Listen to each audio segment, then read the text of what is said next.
noite, senhoras e senhores. Estamos aqui mais uma noite, numa sexta-feira. Como é bom chegar na sexta-feira e poder ter o programa, o videocast Renovamente. Para mim, sempre é uma honra poder entrar aí na sua casa, onde quer que você esteja, porque hoje temos uma praticidade, tá no celular, tá no aplicativo, estou em casa, na televisão, em todos os lugares nós podemos ver o videocast Renovamente. E hoje é sexta-feira e sempre costumo dizer que todo mundo espera alguma coisa de uma sexta-feira à noite. E nada melhor do que começar a sexta já, renovando a sua mente nesse processo que é necessário para o final de semana maravilhoso. Já quero agradecer a cada um de vocês e não esqueçam de mandar um link para todo mundo aí, porque hoje o programa tá demais. Será demais, porque o nosso convidado, olha, o nosso convidado vem com muitas experiências, muitas coisas boas e eu tenho certeza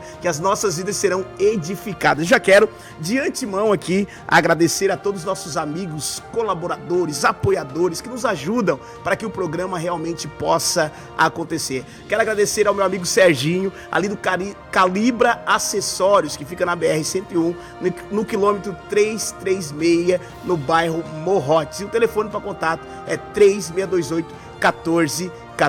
Também quero agradecer aqui ao Posto Capivara, que fica na cidade de Capivari de Baixo, na figura do Sandro. Também agradecer ao Bertu Automóveis, como é bom ter amigos, parceiros. Também ao FOP, que é Força Patriota Estudantil. O sonho é seu, mas a missão é nossa. Também ao Camilo Motos, ali na cidade de Capivari de Baixo, pensando em comprar, trocar a sua moto. Camilo Motos. Também ao MF Auto Peças, então quebrou o carro, peças novas e semi-novas, você pode ir ao MF.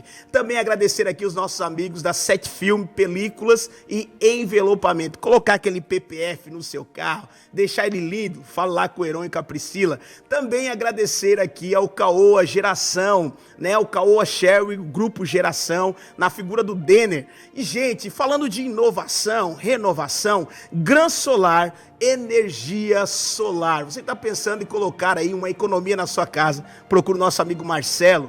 E também o Eduardo Porto, Odontologia. Sorriso lindo, igual o meu. Eduardo Porto, Odontologia. E também agradecer aqui os nossos amigos da Domínio Contábil, Contabilidade de Verdade, é com eles. Então, ficou aí o meu agradecimento a todos os nossos amigos apoiadores. E hoje, como você sabe, gente, o nosso programa, ele sempre tem uma didática, uma dinâmica de trazer pessoas aqui que realmente já passaram por um processo de renovação na sua mente, ou que passam todos os dias. E hoje, para brilhantar aqui a nossa mesa do nosso videocast, eu tenho a honra de receber aqui ele, que é o meu amigo, uma inspiração, Pastor Carlos. Pastor, quero agradecer aí o convite, muito joia poder participar, como tu falou, numa sexta-feira, de uma conversa legal, de um bate-papo legal. Eu acho que nós estamos precisando cada dia mais desse ar, desse momento especial, porque a gente está vivendo uma era muito confusa, muito complicada do ponto de vista social, do ponto de vista emocional, psicológico, e nada melhor do que a gente poder conversar e as palavras, elas têm essa atitude maravilhosa de ajudar pessoas, principalmente quando é a palavra de Deus que entra no nosso coração e transforma, refrigera a nossa alma, como diz o Salmo 19.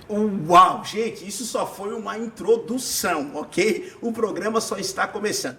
Pastor Carlos, o pessoal que está lá do outro lado, os telespectadores, eles não conhecem o Pastor Carlos, quem é o Pastor Carlos? Então eu quero que o pastor fale aí, quem é Carlos Augusto? Bem, meu nome, Carlos Augusto Lopes, era para ser Marcos, mas aí... Era para ser Marcos? Era para ser Marcos, inclusive toda a minha família me chama de Marcos, minha mãe, meus sobrinhos, meus irmãos, todos, ninguém me chama de Carlos. Carlos é só na igreja. Por quê? Porque eu tinha uma avó e ela, quando a minha mãe e o meu pai foram registrar, ela falou, não coloca esse menino de Marcos. Olha porque, segundo dizia ela, né? Porque todo Marcos que eu conheci, ele era alcoólatra. E esse menino vai ser alcoólatra quando crescer, se vocês colocarem esse nome. Aí na hora, eles vamos mudar esse negócio aí e tal. Uhum. E mudaram de Marcos. Ainda bem que eles não colocaram um nome estranho, botaram Carlos Augusto Lopes. Quer dizer, o nome já é mais a marca ficou. Então hoje você chega onde eu fui criado na Toca, no centro da cidade. Sim. Né? Eu vim de uma família de 13 irmãos, né? Eu tenho 13 irmãos. Eu tenho uma irmã que ela faleceu aos 49 anos, era uma pedagoga, né? Diretora de escola, mas o câncer foi violento e então nós perdemos ela.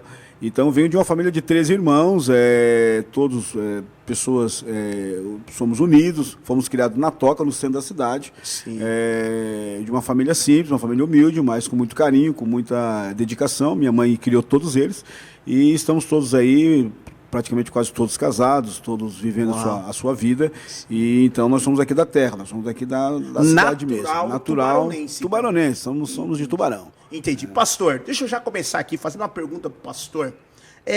Pro pastor, o que é renovar a mente?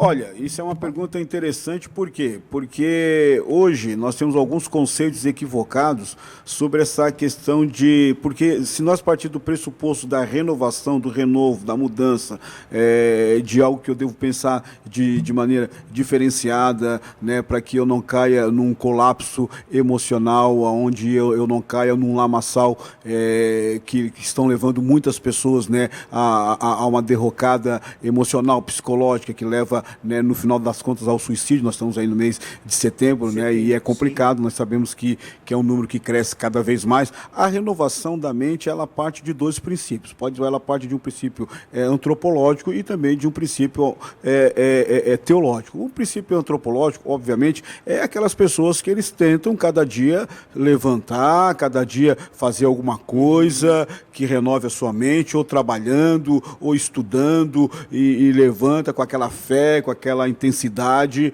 né, lutando, né, do ponto de vista... Tentando, né? E a Bíblia, nesse sentido, ela trata uma questão que é importante nesse ponto aqui, antes de eu cair no campo teológico. Ela trabalha a questão da graça comum. O que é a graça comum? A graça comum é essa benevolência que Deus dá para todas as pessoas. Não importa se ele é branco, se ele é negro, se ele é rico, se ele é pobre, sim, se ele é intelectual, se ele nunca estudou, que é a benevolência da graça. O que é essa benevolência da graça comum? O sol nasce para todos, a chuva cai para todos, o tempo de 24 horas é para todos, né? Então, essa graça comum é uma mola propulsora que arremessa as pessoas a lutar, a batalhar, a criar, a gerar, a fazer muitas coisas. Nós vivemos hoje o grande século, né?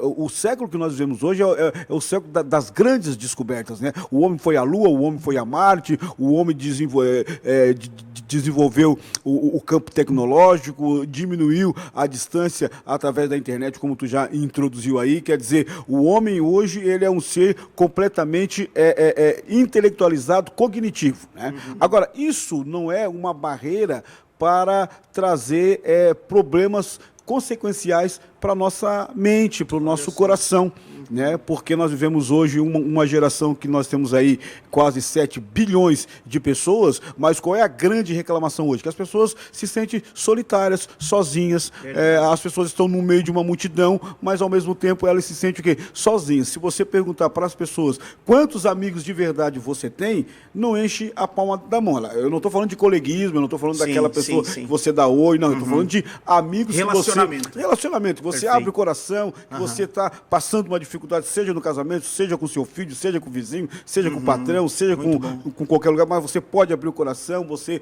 pode estar conversando, né? São poucas as pessoas, né? Porque hoje a gente vive num mundo de gladiadores, ou seja, as pessoas estão se gladiando, e isso aí é tóxico para a questão emocional, psicológica, né? E essa questão da renovação, ela trava daí. Ela trava porque a pessoa começa o quê? A desacreditar do próprio ser humano. Então, o grande ditado hoje é: eu não creio mais no ser humano. Nossa, o ser humano é uma pessoa que eu não acredito mais, né? Então a gente vive hoje essa falta de credibilidade no próprio ser humano. Verdade. E isso traz o quê? Entulhos para a nossa mente. E tem pessoas hoje que ela vive aquela vida que os sociólogos chamam que é a vida tripé: casa, trabalho, igreja e acabou. Agora, do ponto de vista teológico, né, ou seja, do ponto de vista do alto, a gente percebe que um grande escape da Bíblia aí para a gente, porque a Bíblia vai trabalhar totalmente essa questão da renovação, porque ela parte do pressuposto que nós somos pecadores e precisamos de ajuda. Ninguém consegue ser salvo de uma areia movediça puxando seus próprios cabelos. Alguém tem que lançar a corda, e essa corda é Cristo. Então, Cristo te tira dessa lama de tristeza, de angústia, de perdição psicológica, e ele mesmo disse: vinde a mim, todos vós que estáis cansados e sobrecarregados, e eu vos aliviarei. O alívio da mente, o alívio do coração está em quê? Está em Cristo Jesus. Não está no dinheiro, não está no diploma, não está em nada disso. Isso são sub-alegrias, né? A verdadeira alegria, como disse Søren Kierkegaard, o grande filósofo dinamarquês, ele disse uma coisa interessante: o vazio do teu coração é do tamanho de Deus. Uau, muito bom, muito bom. Tem uma frase, pastor, que diz: se você é influenciado pela opinião dos outros, não terá nenhum desejo próprio. Exatamente. Mais pura realidade. É realidade porque, queira ou não queira, todos nós, de uma maneira ou de outra, nós somos influenciados. Nós somos influenciados desde o berço. Sim. Né? Por quê? Porque nós somos influenciados ali, naquilo que a gente chama de célula máter. Né? A família é a célula máter da sociedade. Né? É o primeiro núcleo social, pedagógico, terapêutico do indivíduo. É ali que ele aprende, é ali que o pai educa, é ali que ele aprende o sim e o não. É ali. O pai não pode colocar ele numa redoma de vidro e dizer: bem, meu filho, aqui tu estás protegido. Porque quando ele abrir o portão da casa dele, o filho dele vai estar dentro de uma selva antropológica de homens que pensam diferente, de pessoas que pensam diferente. Então, isso que tu falou é importante. Por quê? Porque todos nós, queira ou não queira, nós somos influenciáveis, seja pela televisão, seja pela mídia, seja por uma conversa, seja pela amizade, seja pela família, todos nós somos. Agora, o grande problema é que tipo de influência que você quer para sua vida. Uau! Pastor, dá uma segurada, porque a gente, meu Deus, só tá começando, gente, só tá começando. Segura aí na cadeira aí, passa o cinto, porque o programa hoje vai estar demais. Nós vamos pro intervalo, daqui a pouco a gente volta. Não sai daí, chama todo mundo.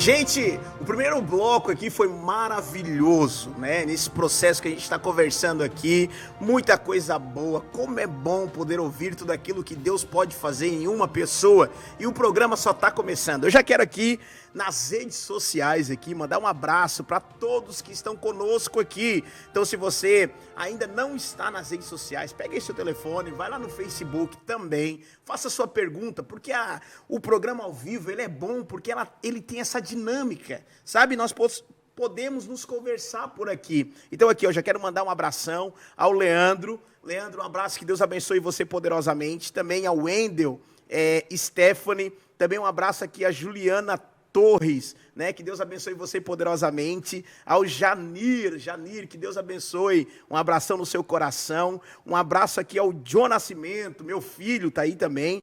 Todo vapor aqui, o pessoal. A Jaque, boa noite, Jaque, que Deus abençoe você muito. Boa noite, mais um programa top, diz o Leandro aqui. Então, gente, pega um link aí, manda para todo mundo, né? Porque o programa só está começando, o primeiro bloco já foi maravilhoso, eu tenho certeza que agora não será diferente. Quanto mais pessoas você mandar aqui, quanto mais pessoas você chamar para assistir, eu tenho certeza que mais vidas serão renovadas, porque como a palavra de Deus ela diz, né, o processo de renovação, ele é necessário. Nós estamos aqui hoje para isso. E nós terminamos.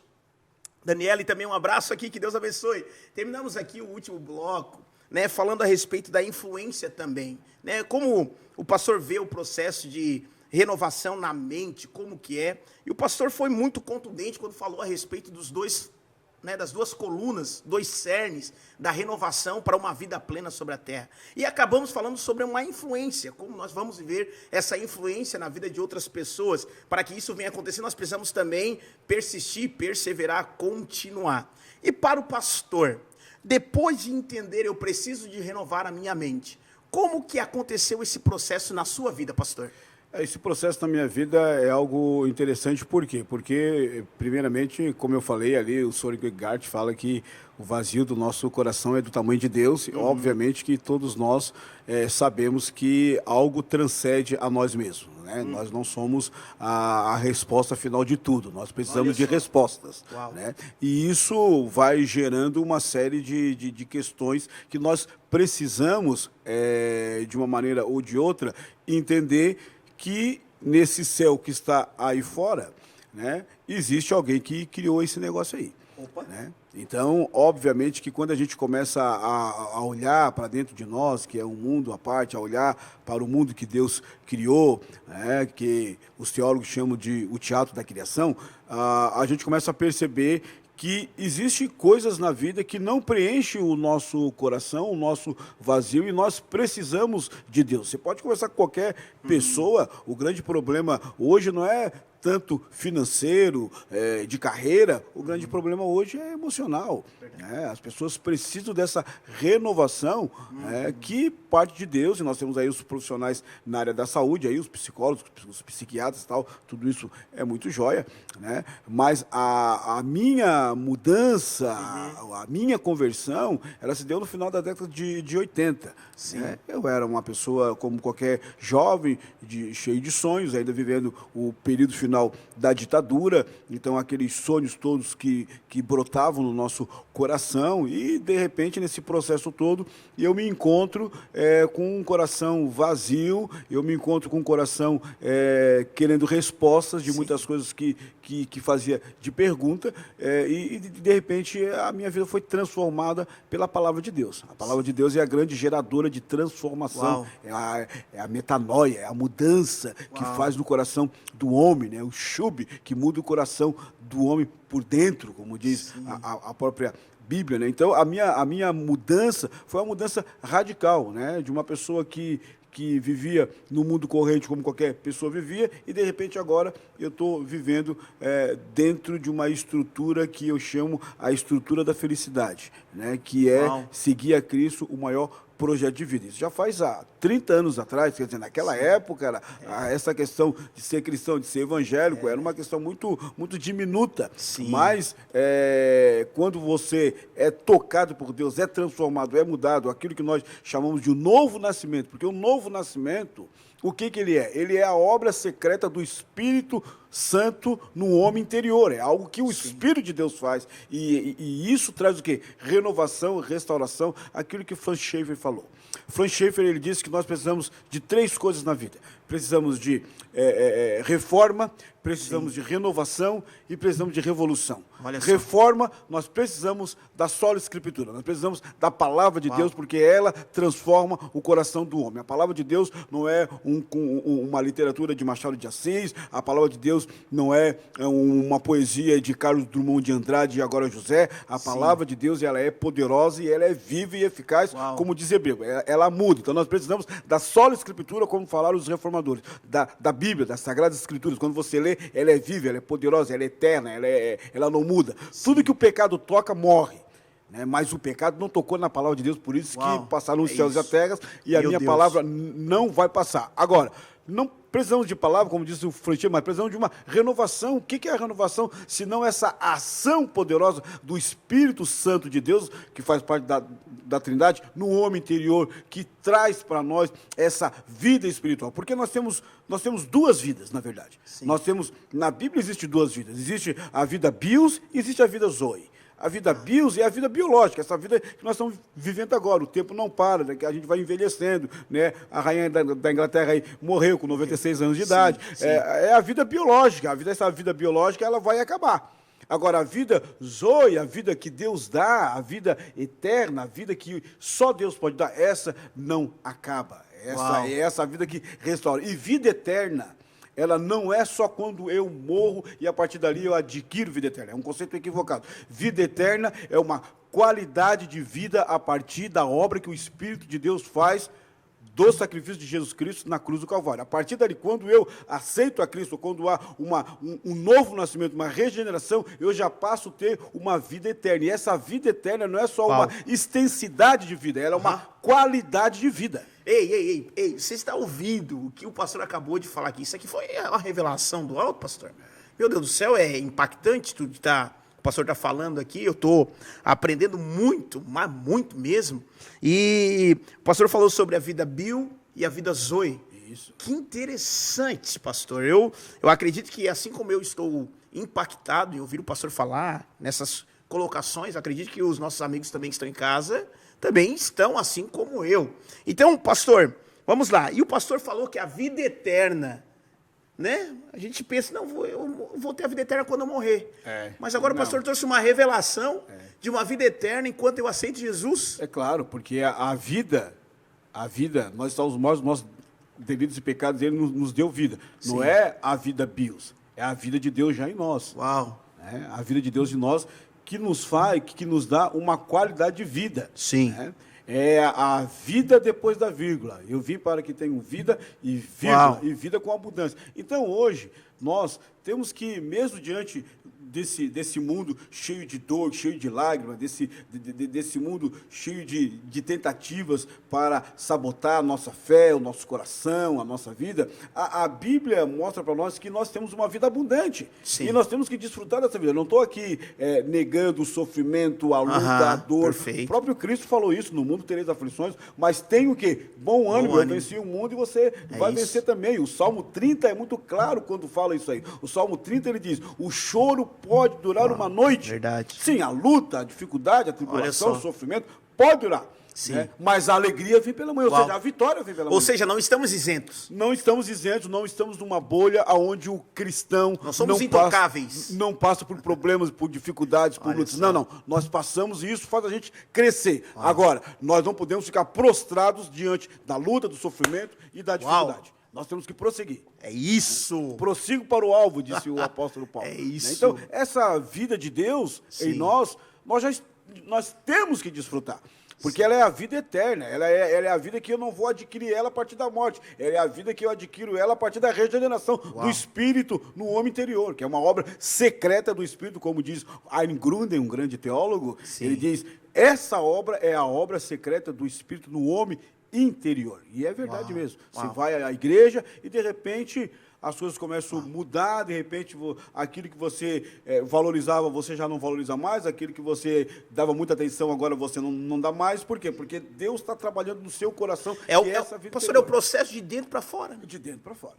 É esse processo. Pra fora. Larry Crabb que falou isso. De dentro para fora. De dentro para fora. Um psicólogo que Uau. fala assim. Muito demais. E o pastor, depois que viveu, né, essa manifestação e essa loucura, e agora eu encontrei, eu tenho essa vida de Jesus em mim, né? Porque a gente sabe que, né, hoje viver uma vida cristã é um pouco difícil, não tanto quanto na época que o pastor se converteu lá, né? E a família, os familiares, como que foi esse processo dentro da sua casa, pastor? Dentro da minha casa foi complicado, porque, queira ou não queira, quando há essa mudança, quando você começa a ter posicionamentos diferentes, não E que aí? você tá agora jogando fora aquilo que você aprendeu, não. Nada disso, agora é um posicionamento que você está tomando, né? Obviamente que o evangelho ele é contracultural, ele vai contra a cultura. Olha não só, tem gente. como você querer achar que o evangelho ele é intracultural, ele não é. Né? Então hoje a gente vê aí as pessoas que se dizem cristãs, mas a vida delas não tem fruto. Frutos de mudança. Não tem fruto de mudança, elas falam palavrão, elas mentem, enfim, todo esse processo que é um processo complicado, né? Sim. Quer dizer, ela se adequou, é uma espécie de constantinização, né? Quando Constantino sobe ao poder, né?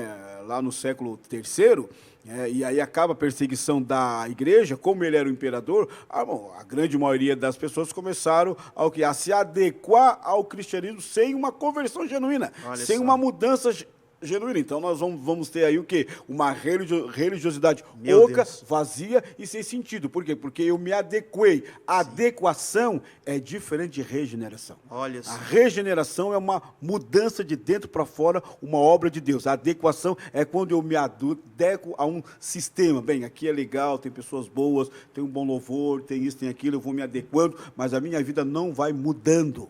Né? Então, essa mudança é algo muito interessante. Então, obviamente, naquele período lá, como é algo contracultural, queira ou não Sim. queira, é contra uma cultura, né? A minha família, ninguém era evangélico, ninguém era Pois crente. é, e aí? Todo mundo era pagodeiro, todo Imagina. mundo era... a casa da minha mãe era a sede época dos passinhos da lá, né? escola de samba. Eu fui Sim. mestre-sala, eu toquei na bateria, E aí? fiz esse negócio todo, e de repente agora eu mudei. Mudei. E aí começa o problema O desafio. sério. Eu me lembro que quando eu me batizei, eu me batizei escondido. Né? Sim. Porque a minha família não aceitava, ninguém aceitava. 13 irmãos, imagina, moravam no centro da cidade de Tubarão. Sim, sim.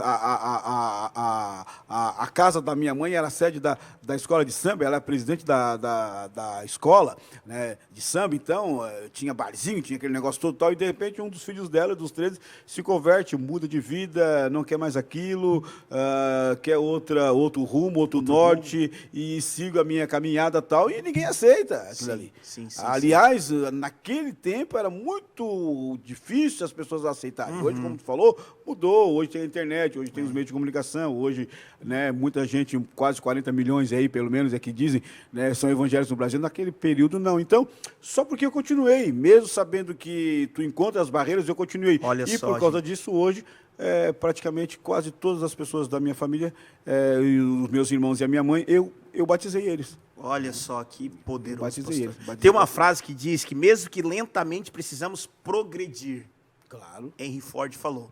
Mesmo que lentamente o processo na nossa vida ele tem que acontecer. Né? Não é muitas vezes toque de caixa vai acontecer para ontem. Não. Porque nós queremos que as coisas sejam muito rápidas. Né? Isso é um ponto que tu tocou que é importante, né? Essa frase do Henry Ford, né? Eu quero trazer para aquilo que Paulo falou.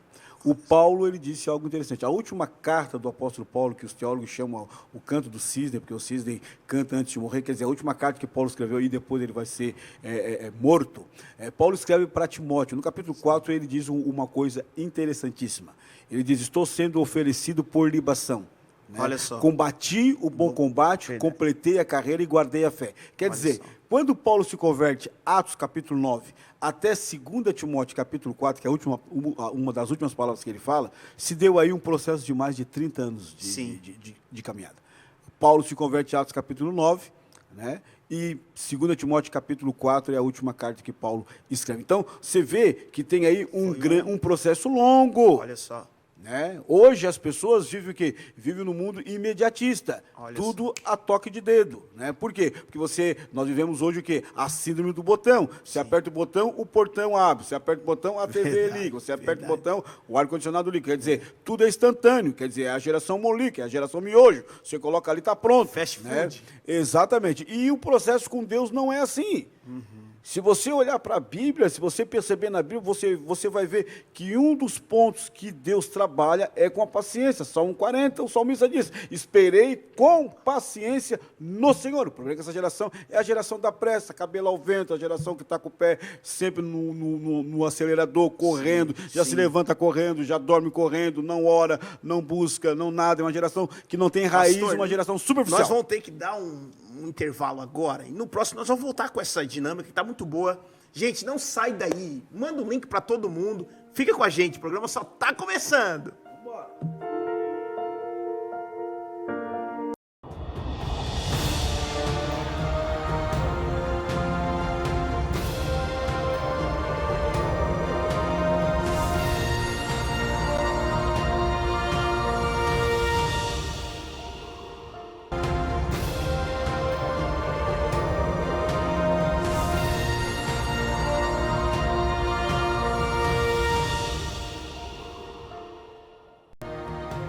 Vamos lá, meu povo, mais uma vez estamos aqui, né? E o bloco anterior que nós acabamos quase agora foi formidável.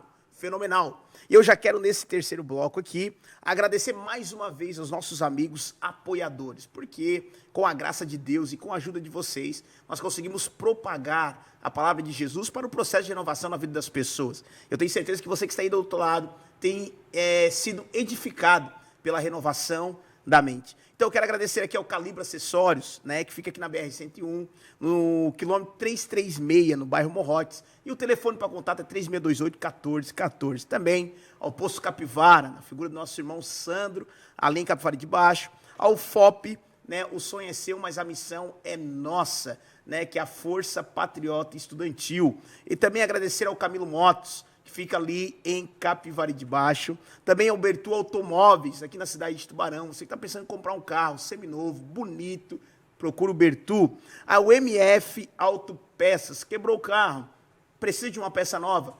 Procure lá o Júlio, a Suelen, eu tenho certeza que eles darão um bom atendimento a você. Também agradecer ao 7 Filme, Películas e Envelopamento. Então, na figura do Heron e da Priscila, né? Quer colocar uma película, deixar o carro no string, colocar um PPF, procura eles lá. Também ao Marcelo, da Gran Solar. Então, nesse processo de renovação, gente, essa energia solar, né, esse processo que está acontecendo agora de novo, você quer economizar mais, tomar um banho demorado, né, ligar o ar-condicionado, sem preocupação em pagar uma conta alta, procure o Gran Solar aqui na figura do Marcelo. Também agradecer ao Caoa, né, o Grupo Geração, Caoa Sherry aqui em Tubarão, né, o nosso amigo Denner. Quero agradecer também e dizer a você que lá já tem o carro 100% elétrico. Então vai lá, faça um test drive. O Eduardo Porto, odontologia, né? Você que está pensando aí, colocar aparelho, tirar o dente do juízo, né? Para muitos aí que não tem juízo.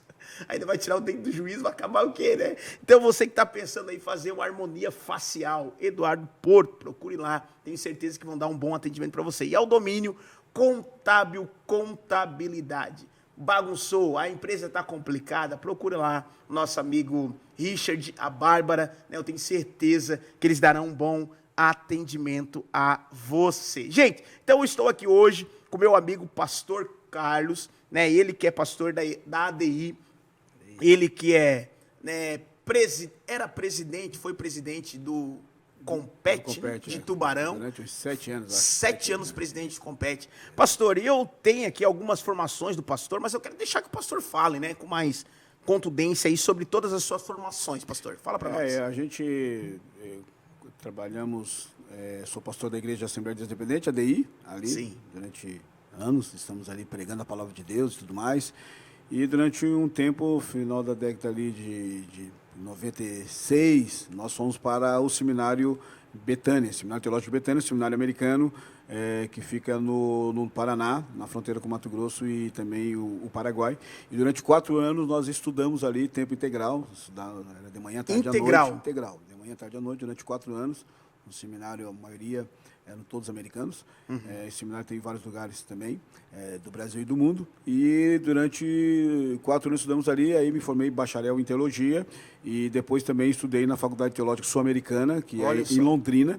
Né? Fiz também o meu bacharelado, inclusive agora eles me convidaram para ser um dos professores de um curso a nível de Brasil que eles estão fazendo. Reuniram aí mais de 30 professores no campo da teologia no Brasil, a Faculdade Teológica Sul-Americana, que é muito conhecida em todo o Brasil, e eu sou um desses professores, né? Depois continuei os meus estudos, fiz mestrado em teologia, fiz minha pós-graduação em História Social e também uma pós-graduação na área da cultura teológica pela Universidade Católica Dom Bosco.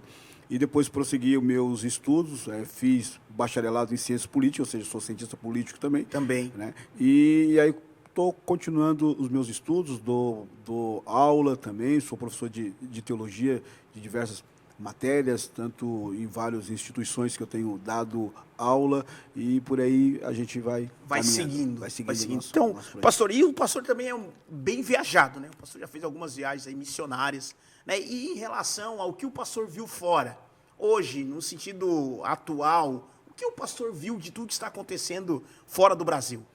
Hoje, do ponto de vista do cristianismo, a gente percebe que o cristianismo ele começa onde? Ele começa num lugar isolado, num lugar praticamente num cantão do Império Romano. Na época o Império Romano é que dominava, né? Então o cristianismo começa na Galileia, com Cristo chamando os seus apóstolos e tudo mais, andando ali por Cafarnaum e Jerusalém, ou seja, a Judéia, Pérea, todo aquele lugar e tal. E de repente Jesus Cristo ele vai para a cruz, morre, ressuscita, dá a missão, que é a missão dei, a missão de Deus para os seus discípulos, e esses discípulos então espalham o evangelho que sai de Jerusalém e vai para a Judéia, vai para Samaria e tal, até que chega a Atos capítulo 13. Nós vimos ali o apóstolo Paulo sendo enviado da igreja de Antioquia para ser missionário fora da região ali da Judéia. E Paulo, então, entra na Ásia Menor, segundo F.F. Bruce, no ano 47. Então, Paulo evangeliza todas aquelas cidades ali, que é a Europa hoje, né? Tessalônica, Gálatas, que são as cartas mais antigas dele, Corinto, enfim. E o evangelho, então, vai se espalhando.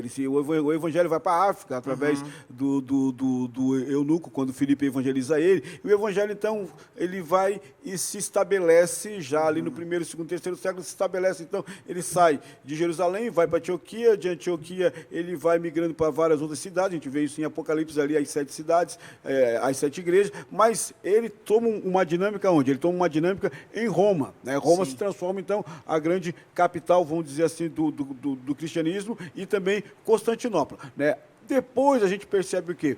Um grande avanço do movimento muçulmano, principalmente no norte da África. Eles migram para o norte da África. Eu tive no norte da África e você percebe ali que é muito forte o mundo islâmico no norte da África. Obviamente que a África, vários países que tem na África, tem vários países que são cristãos. Inclusive, está havendo um grande movimento do cristianismo nos países da África. Nós chamamos isso de sul global, ou seja, o sul global é os lugares onde o cristianismo está criando raiz e se crescendo, que é a África, que é a América Latina, que é a Ásia. Por quê? Porque os grandes blocos do cristianismo, né, da evangelização, se deu aonde? Na América do Norte, Estados Unidos, né, que veio para o Brasil, evangelizaram muita coisa aqui, né, os missionários americanos, e a Europa. Esses eram os grandes blocos onde a concentração do cristianismo estava ali.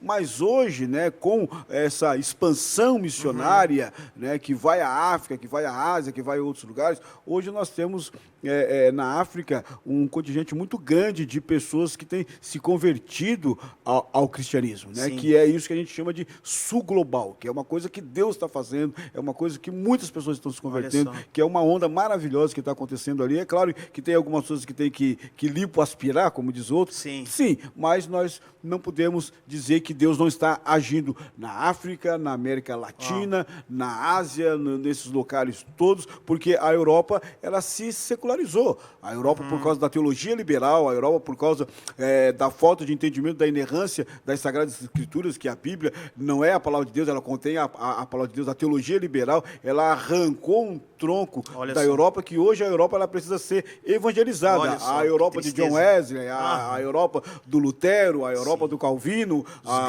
Europa dos grandes avivalistas, dos grandes teólogos, dos grandes reformadores, precisa hoje ser re-evangelizada, se é que eu posso usar esse termo. Por quê? Porque hoje o secularismo, tem igrejas lá que são vendidas, o secularismo tem entrada. Obviamente que a gente sabe que tem muitas igrejas fortes ali que estão pregando o evangelho, mas o evangelho ao todo no mundo ele tem crescido bastante, né? E no Brasil também, né? O Brasil, obviamente, que o evangelho tem crescido. Agora, a gente deve fazer uma comparação, se é que eu tenho tempo ainda para falar isso, de o que a igreja mostra para nós no passado e toda a sua história. Nós temos aí vários movimentos que aconteceram na história da igreja. Nós temos aí o movimento petista, nós temos aí o movimento puritano, nós temos aí o movimento moraviano, nós temos aí o movimento pentecostal, e esses movimentos a gente pode olhar para eles e aprender muitas coisas, o movimento reformado, pentecostal, como eu falei, e aprender e perceber a igreja de hoje.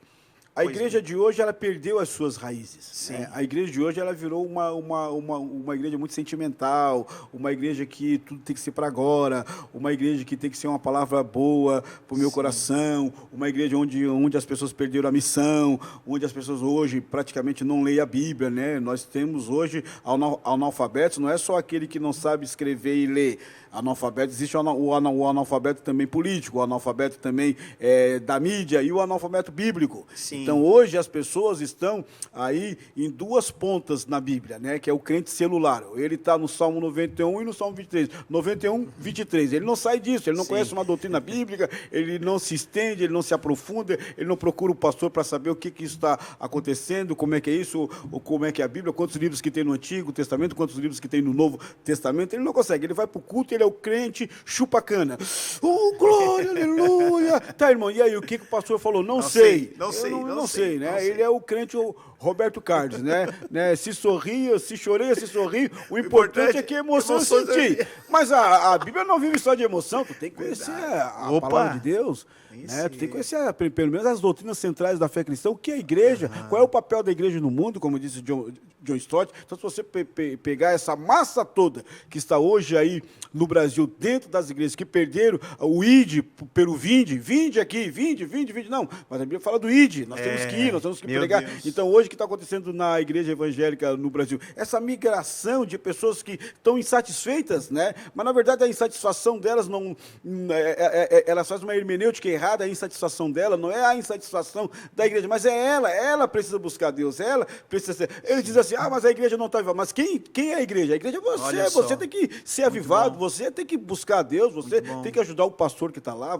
Agora, se você pensa nisso que está acontecendo hoje, porque isso é o reflexo da sociedade que a gente vive aí, pós-cristã, pós-verdade, né? Então, hoje, o que acontece? Tudo é descartável. Né? Eu pego as coisas e eu descarto. Então, isso entrou para dentro da igreja. É descartável também tudo. Bem, eu não gostei do que o pastor falou, eu vou para outra igreja. Olha só. Eu não gostei disso, eu vou para cá. Eu não gostei disso, eu vou para lá. Então, a gente vive hoje uma crise de identidade evangélica. Nós estamos misturando as coisas, misturamos política, misturamos a igreja com essa questão da falta de conversão, essa mudança. Tem gente que sai daqui para buscar a bênção lá na casa do raio que o parta. Sim, né? Enquanto tem não igreja aqui, nada, né? ela não entendeu, ela está em busca de bênção. Ela é o crente obeso, que ele só quer bênção, ele não quer dar, ele não quer abençoar, ele não quer ajudar.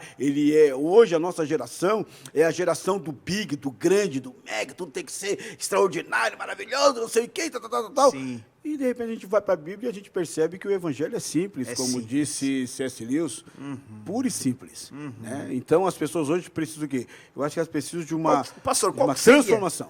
Qual que seria o grande diferencial da igreja primitiva para a igreja de hoje, na visão do pastor? Bem, a gente olha para a igreja primitiva, primeiro, a igreja primitiva era cristocêntrica. Ótimo. A nossa igreja é antropocêntrica.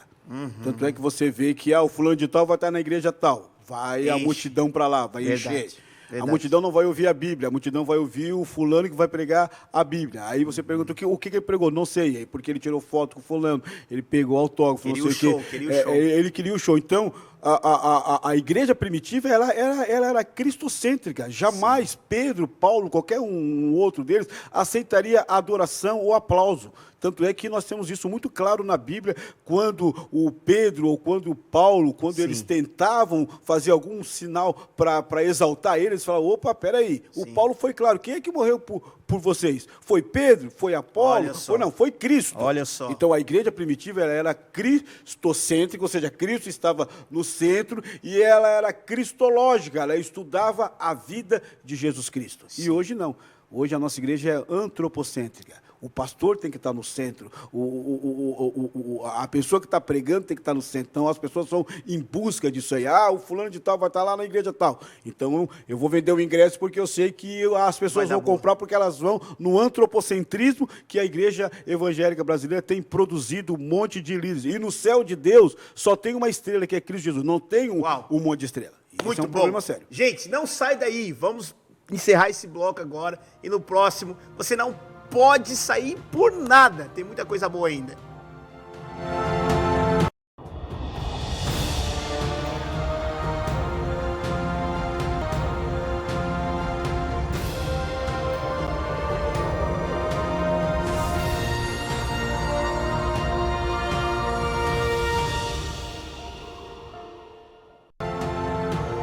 Gente, uma coisa que eu acho que eu vou fazer aqui é pedir pro pessoal me dar mais tempo, porque assim, o programa é muito rápido, passa muito rápido. Quando a gente tem muito conteúdo bom, a hora voa demais. E a gente terminou aqui, eu não quero demorar muito na minha resenha de abertura desse bloco, porque nós terminamos falando aqui, pastor, sobre a igreja cristocêntrica e a igreja antropológica. Isso. Teria mais algumas outras conotações? Sim, eu acho que quando a gente olha para a Bíblia e olha para a igreja de hoje, Sim. né, a gente tem que fazer alguns reparos que é importante, né? Porque quando você olha para Apocalipse, você percebe que quando Cristo escreve, manda João escrever as cartas lá em Apocalipse para as 7 igrejas, o que ele fala? Ele primeiro analisa a igreja, ele elogia a igreja, né? Uhum. Tem vários pontos que Cristo elogia a igreja, né?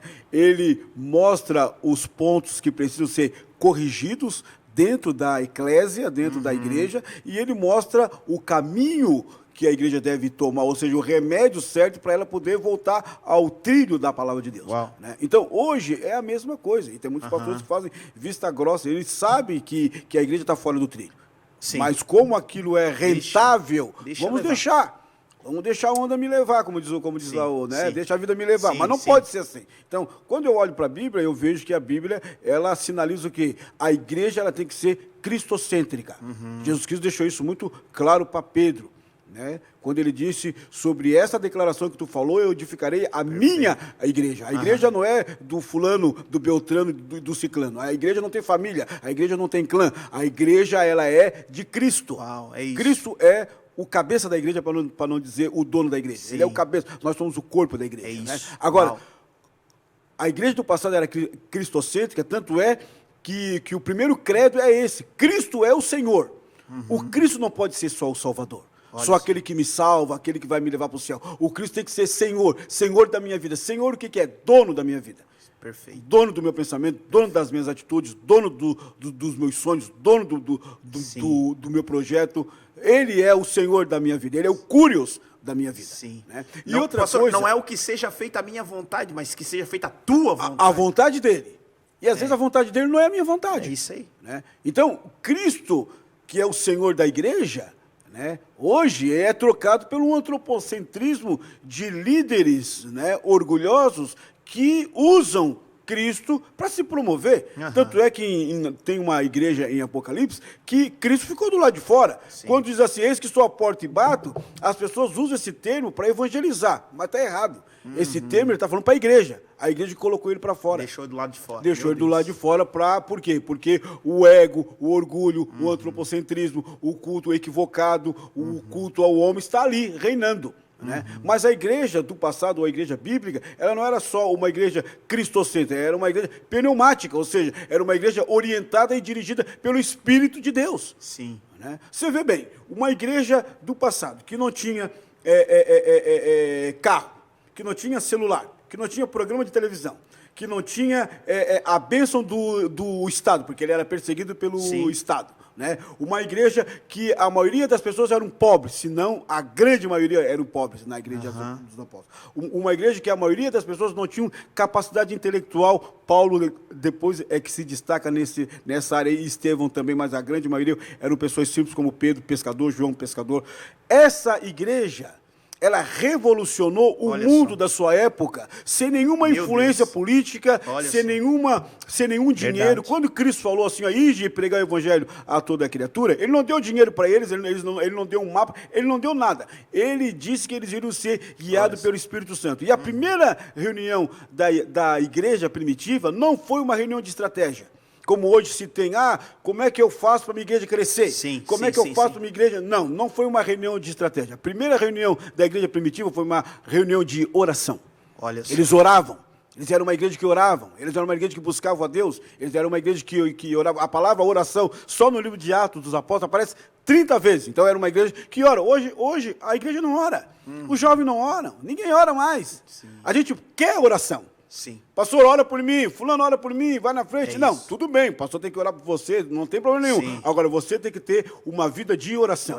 Uma vida de oração. Né? O movimento puritano trabalhou muito bem essa questão da vida de piedade, da vida de oração, da busca do Senhor. Então, era uma igreja pneumática, por quê? Porque era uma igreja dirigida pelo Espírito de Deus. Hoje, a igreja, ela é dirigida pelas suas emoções. Olha só. Ela é dirigida pela sua razão.